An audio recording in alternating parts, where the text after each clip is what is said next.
Hello friends, welcome back to channel. Friend, NEET 2024కి సంబంధించినటువంటి ban NEET reNEET అనేటటువంటి hash tags అయితే trend అవుతున్నాయి సోషల్ మీడియాలో కావచ్చు, ట్విట్టర్లో కావచ్చు.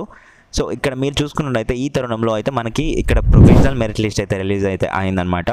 సో ఏంటి మెరిట్ లిస్ట్, ఏంటి దీనికి సంబంధించినటువంటి ఇప్పుడు మనకి నీట్కి అండ్ ఆల్ ఇండియా కోటాకి దీనికి సంబంధం ఏంటి అని మీరు తెలుసుకోవాలనుకుంటే తప్పకుండా మన ఛానల్కి సబ్స్క్రైబ్ చేసుకొని పక్కన బెల్ ఐకాన్ ఆల్ ఆప్షన్లో పెట్టుకోండి ఫ్రెండ్స్.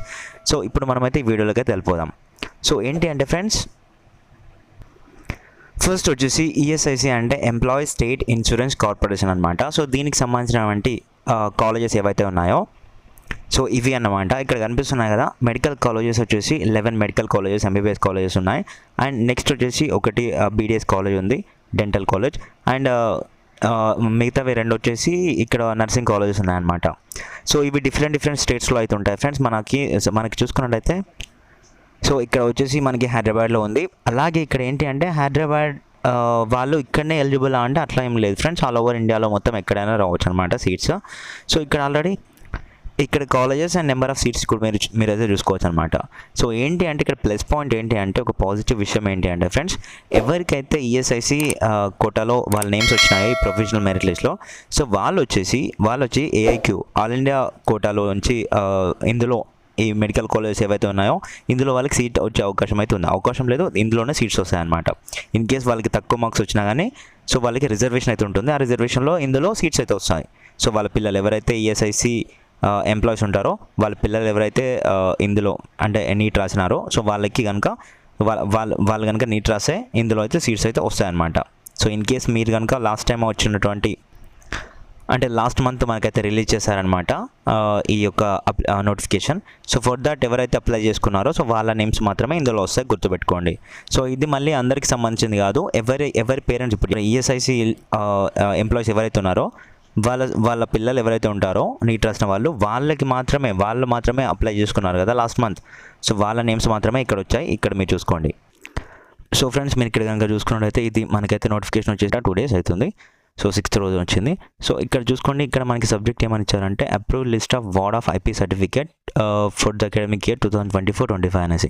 సో ఎవరైతే లాస్ట్ టైం వచ్చినప్పుడు నోటిఫికేషన్ వచ్చినప్పుడు అప్లై చేసుకుంటారో సో వాళ్ళకి సంబంధించినటువంటి లిస్ట్ అయితే మేము ఇక్కడ ఇచ్చాము. సో వాళ్ళ నేమ్స్ ఎవరైతే వచ్చాయో సో వాళ్ళు ఇంకా ఏఐక్యూలో అప్లై చేసుకోవచ్చు అనేసి ఇచ్చారు. ఇక్కడ స్టేటస్ మనకి కనిపిస్తుంది అప్రూవ్డ్ అనేసి.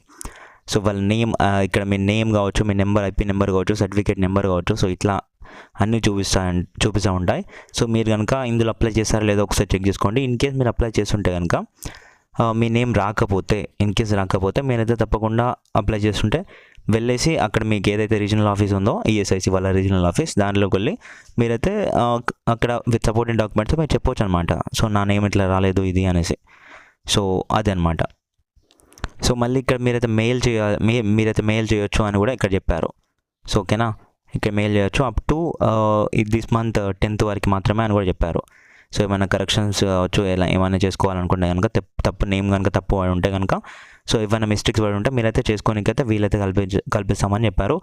సో ఇదన్నమాట నోటిఫికేషన్ యొక్క మెరిట్ లిస్ట్ యొక్క డీటెయిల్స్ అనమాట. సో ఇంకా ఏమైనా డౌట్స్ ఉంటే కింద కామెంట్ సెక్షన్లో తెలియండి. వీళ్ళకైతే రిజర్వేషన్ అయితే ఉంటుంది ఫ్రెండ్స్. సో ఇప్పుడు చూపించినటువంటి కాలేజెస్ అండ్ కోర్సెస్లో కూడా ఎంబీబీఎస్, బీడీఎస్ అండ్ నర్సింగ్లో.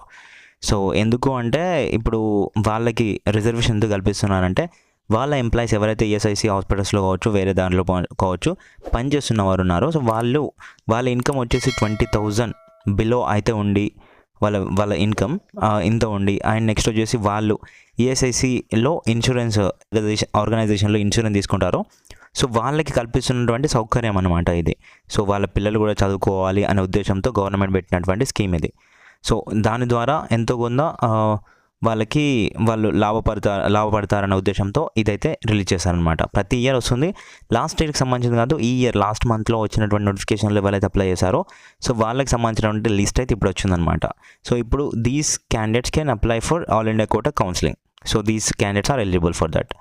అండ్ ఇంకా ఏమైనా డౌట్స్ ఉంటే కింద కామెంట్ సెక్షన్లో తెలియండి. అండ్ దట్టు మనకైతే నెక్స్ట్ అయితే ఆల్ ఇండియా కోటా కౌన్సిలింగ్ అయితే స్టార్ట్ అయిపోతుంది. ఇప్పుడు ఈ విషయం అయిపోయిన తర్వాత మనకి ఏంటి, నీట్ని బ్యాన్ చేస్తారా లేదంటే రీనీట్ పెడతారా అనేది మనకి రిప్లై వచ్చిన తర్వాత మనకైతే అన్ని కౌన్సిలింగ్స్ ఇంకా స్టార్ట్ అయిపోతాయి. ఓకేనా, thank you friend, thank you for watching this.